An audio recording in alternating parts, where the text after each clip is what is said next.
श्री शिवाय नमस्तुभ्यम। हर हर महादेव। आप सब लोग कैसे हैं दोस्तों? आज की ये वीडियो बहुत ही ज्यादा खास और विशेष होने वाली है। आज की इस वीडियो में हम आपको 3 बहुत ही विशेष उपाय बताएंगे। दोस्तों, पहला जो उपाय है, यह उपाय मनोकामना पूर्ति हेतु बहुत ही लाभकारी है। ये उपाय 5 बेलपत्र और लाल चंदन का बहुत ही विशेष उपाय है।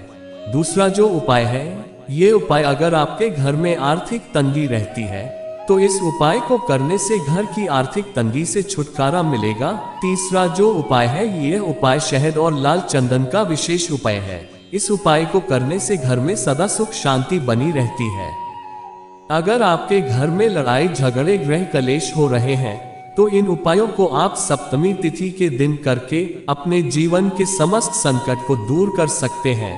दोस्तों, इन उपायों को गुरु जी की कथा को सुनकर और समझकर ही हम आपको समझाने का पूरा प्रयास करते हैं। तो आप सभी से एक छोटी सी गुजारिश है, वीडियो को लाइक अवश्य करें, कमेंट में श्री शिवाय नमस्तुभ्यम या हर हर महादेव अवश्य लिखें। दोस्तों, पौष माह के कृष्ण पक्ष की सप्तमी तिथि बुधवार के दिन पड़ रही है।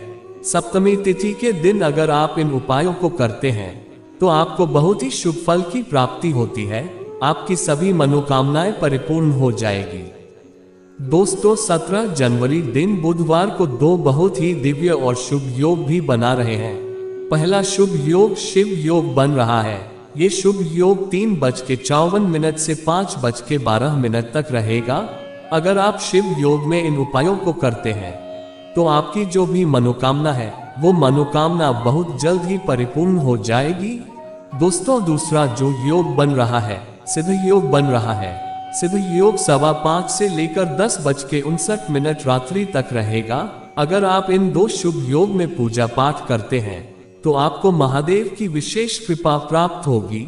दोस्तों, अगर आपके जीवन में किसी भी प्रकार की कोई समस्या आ रही है या आपके कारोबार व्यापार सही से नहीं चल रहे हैं, आपको जमीन से जुड़ी कोई समस्या है, आपका कोई व्यक्ति पैसा वापस नहीं कर रहा है या आपकी जमीन पर किसी व्यक्ति ने कब्जा कर रखा है, तो इन उपाय में हम आपको एक बहुत ही विशेष उपाय बताएंगे। अगर उसको आप सप्तमी तिथि के दिन कर लेते हैं तो आपका पैसा बहुत जल्द वापस मिल जाएगा। दोस्तों, तो चलिए जानते हैं उन विशेष उपाय के बारे में जिनको करने से आपकी सभी समस्याएं दूर हो जाएगी। दोस्तों, वीडियो को अंत तक जरूर देखें ताकि आप इन उपायों को आप अच्छे से समझ सकें। दोस्तों, पहला जो ये उपाय है, ये उपाय मनोकामना पूर्ति हेतु बहुत ही खास उपाय है।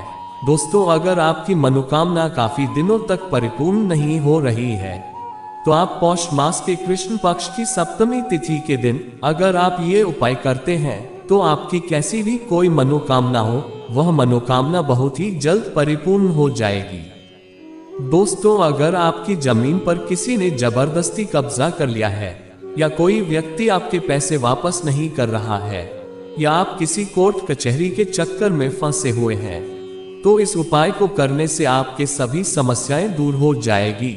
दोस्तों, अगर आपके कोई कार्य पूर्ण नहीं हो रहे हैं तो इस उपाय को गुरु जी ने कहा है, अगर आप सप्तमी में तिथि के दिन कर लेते हैं तो आपके सभी कार्य जल्द पूर्ण हो जाएंगे। दोस्तों, इस उपाय को करने के लिए आपको 5 बेलपत्र लेना है। बस इस बात का आपको विशेष ध्यान रखना है कि बेलपत्र कहीं से खंडित ना हो और कहीं से कटी हुई भी ना हो, और आपको थोड़ा सा पीला चंदन लेना है और आपको एक तांबे का लोटा लेना है। उस तांबे के लोटे में आपको अपने घर से शुद्ध जल भर लेना है और फिर इन सभी चीजों को लेकर आप शिव मंदिर चले जाएं और अपना फेस शिवलिंग के उत्तर दिशा की ओर करके बैठ जाएं और फिर उस पीले चंदन को लोटे में डाल दें और फिर एक बेलपत्र को उठाकर शिवलिंग पर अघोरेश्वर महादेव का नाम स्मरण करके समर्पित करें। आपको एक बेलपत्र 5 बार इसी तरह से समर्पित करना है और फिर उस लोटे से शिवलिंग के ऊपर धीरे धीरे जल समर्पित करें और श्री शिवाय नमस्तुभ्यम मंत्र का स्मरण करें। ऐसा करने से आपकी सभी मनोकामनाएं बहुत जल्द परिपूर्ण हो जाएगी, महादेव की विशेष कृपा प्राप्त होगी। दोस्तों, दूसरा जो उपाय है, यह उपाय बहुत ही खास है। अगर आपके घर में धन की कमी रहती है, आपके घर में आर्थिक तंगी बनी रहती है या आपके कारोबार व्यापार में घाटा हो रहा है, आपका कारोबार व्यापार सही से नहीं चल रहा है, घर में आर्थिक तंगी बनी ही रहती है, तो इस उपाय को सप्तमी तिथि के दिन आपको जरूर करना है। गुरुजी ने कहा है कि इस उपाय को करने से घर में लक्ष्मी का आगमन होता है, कारोबार व्यापार में वृद्धि होती है, घर में सदा सुख शांति बनी रहती है। अगर आपके घर में लड़ाई झगड़े होते क्लेश होते ही रहते हैं, आपके घर के बच्चे सारा दिन फोन में ही लगे रहते हैं, या आपके बच्चे आपका कहना नहीं मानते, आपके बच्चे पढ़ाई में बहुत कमजोर हैं, उनका पढ़ाई में बिल्कुल भी मन नहीं लग रहा है, तो इस उपाय को सप्तमी तिथि के दिन अगर आप करते हैं तो आपके बच्चे आपका कहना मानेंगे, आपके बच्चे सुधर जाएंगे। तो दोस्तों, इस उपाय को करने के लिए आपको 2 बेलपत्र लेना है। ध्यान रहे कि बेलपत्र कहीं से खंडित ना हो।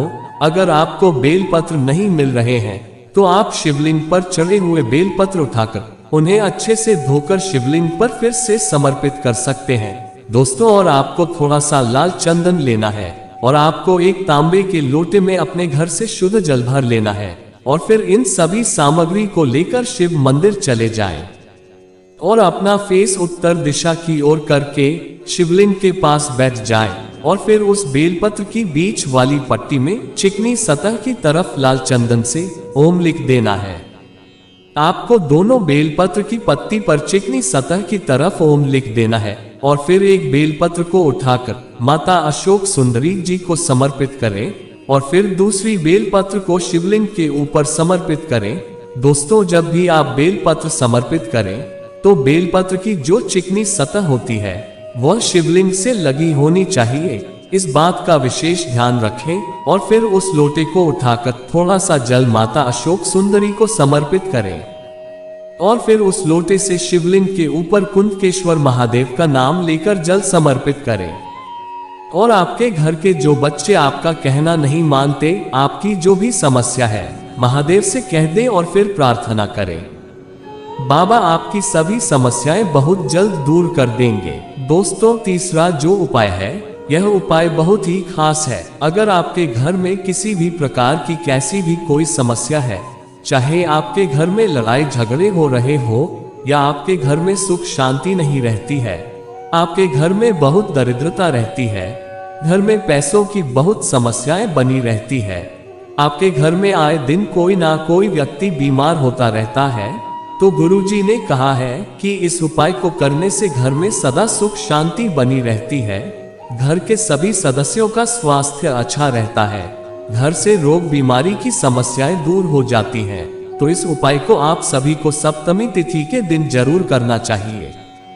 दोस्तों, इस उपाय को करने के लिए आपको 1 चम्मच शुद्ध शहद लेना है और आपको थोड़ा सा लाल चंदन लेना है और आपको एक तांबे के लोटे में शुद्ध जल भर लेना है और फिर इन सभी सामग्री को लेकर आप शिव मंदिर चले जाएं और अपना फेस उत्तर दिशा की ओर करके शिवलिंग के पास बैठ जाएं और फिर 1 चम्मच शहद को अपने दाहिने हाथ के हथेली में रख ले और फिर लाल चंदन डाल दे और फिर अपने दाहिने हाथ से शिवलिंग पर लाल चंदन और शहद का लेपन करें और आपकी जो भी समस्या है लेपन करते हुए महादेव से प्रार्थना करें और फिर उस लोटे को उठाकर शिवलिंग पर श्री शिवाय नमस्तुभ्यम मंत्र का स्मरण करके जल समर्पित करें और फिर महादेव से प्रार्थना अर्चना करें। दोस्तों, ये 3 उपाय बहुत ही खास और लाभकारी उपाय है। आप इन उपायों को जरूर करें और अपने जीवन की सभी समस्याओं को दूर करके जीवन में सदा सुख समृद्धि लाए। वीडियो अच्छी लगी हो तो वीडियो को लाइक, शेयर और चैनल को सब्सक्राइब अवश्य करें। श्री शिवाय नमस्तुभ्यम। हर हर महादेव।